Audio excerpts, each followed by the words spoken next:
Je me nomme Alpha Diop.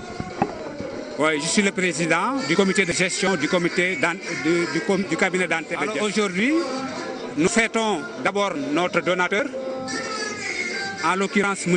Yves Parage, qui est le président d'une association humanitaire dénommée ADSN, qui signifie aide dentaire au centre de santé en nécessité.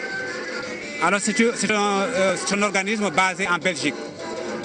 Alors nous profitons également de cette cérémonie pour inaugurer ce cabinet dentaire très fonctionnel avec un matériel très moderne et vraiment qui vient à point nommé dans notre terroir. Moi, je suis le président de l'association ADSN.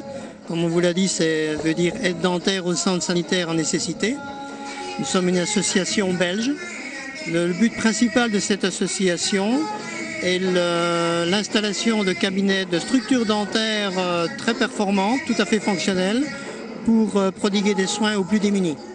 Et surtout aussi de pérenniser les structures dentaires mises en place. De l'aide, c'est-à-dire qu'ici, l'acheminement du matériel et l'achat de petits matériels, ça nous a coûté aux alentours de 25 000 €.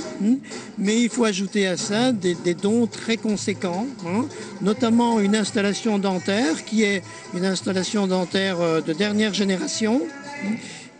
Qui vaut quand même, disons qu'au moins 10-15 000 €, rien que l'installation. Mohamed Ndiaye, chirurgien dentiste au district santé de Popenguine et en même temps représentant également assurant l'intérim du médecin-chef de district, Dr Seydina Ousmane Ba, absent pour raison. Comme on l'a dit mes prédécesseurs, c'est un cabinet dentaire qui vient appuyer le district dans son fonctionnement pour la prise en charge des cas des affections bucco-dentaires principalement. Et situé à une zone également qui est véritablement très carrefour, parce que c'est une situation où il y a beaucoup de choses qui sont en train de se développer.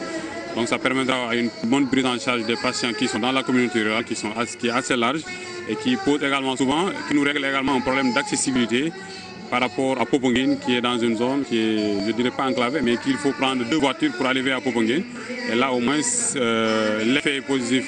Escompté, c'est que les gens fréquentent le cabinet dentaire qui va au moins régler le problème de l'accessibilité que nous rencontrons souvent dans nos consultations.